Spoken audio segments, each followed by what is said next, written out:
আমরা যেটুকু দেখেছি যে সে বিভিন্ন সময় জঙ্গিদের তালিম দেওয়া, তাদেরকে উদ্বুদ্ধ করা, তাদের কন্ট্যাক্ট পয়েন্ট হিসেবে কাজ করা সহ অন্যান্য আরও বেশ কিছু কার্যক্রম তারা চালিয়ে যাচ্ছে।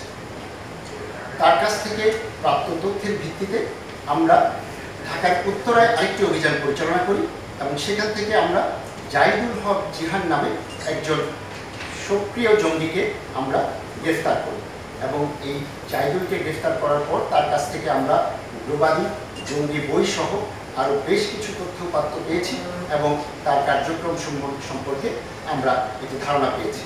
আমরা যেটুকু দেখেছি এবং তার কাছ থেকে যেটুকু শুনেছি সেখানে সে নিজে স্বীকার করেছে যে সে নিহত তামিমের সাথে তার এক সময় ঘনিষ্ঠ সম্পর্ক ছিল এবং সেই সম্পর্কের পরবর্তীতে সে তাদের বিভিন্ন কার্যক্রমে সে সহায়তা করেছে।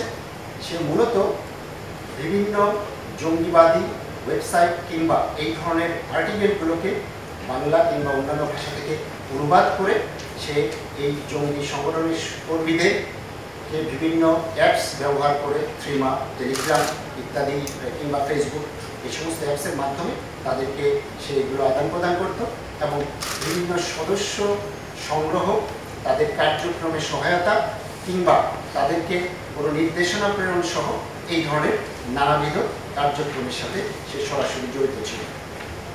গাজীপুরে নিহত যেই জঙ্গিগুলো ছিল সেই জঙ্গিদের সাথে এই ফাতেমা আক্তার রুমার ঘনিষ্ঠ সম্পর্ক ছিল এবং এই জাহিদুল হক জিহানেরও তাদের সাথে ঘনিষ্ঠ সম্পর্ক ছিল।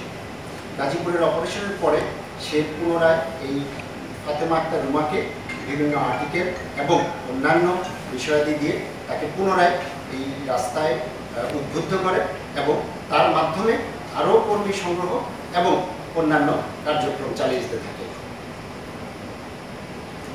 সর্বশেষ সিলেটে আতিয়া মহল এবং ফতেপুর কিংবা বড়ঘাটে যে আইনশৃঙ্খলা যে পরিস্থিতি আপনারা দেখেছেন তার সাথেও তাদের বিভিন্ন সময়ে তথ্য আদান প্রদান এবং আরও কিছু তথ্যপাত্র আমরা পেয়েছি এবং সর্বশেষ তাদেরকে আমরা জিজ্ঞাসাবাদ চালিয়ে যাচ্ছি এবং এই অভিযানটি এখনও চলমান রয়েছে।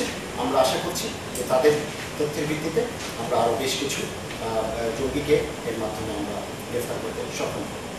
তামিম তাকে আরও বেশি সক্রিয় করতে চেয়েছিল কিন্তু সে একটি পর্যায়ে সেখান থেকে কোনো পর্যায়ে একবার পিস্টান দিয়েছে, আবার পুনরায় দিয়েছে। সর্বশেষ তামিম তাকে যে কাজগুলো দিয়েছিল তার মধ্যে অনুবাদ, উদ্বুদ্ধকরণ এবং যোগাযোগ রক্ষাই ছিল তার অন্যতম কাজ।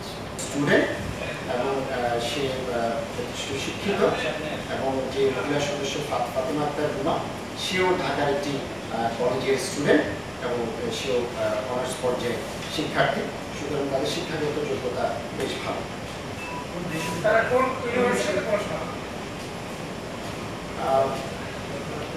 জাহিদুল হক জিহান ইস্ট ওয়েস্ট ইউনিভার্সিটির স্টুডেন্ট এবং ফাতেমা আক্তার রুমা ঢাকা ইডেন কলেজের স্টুডেন্ট।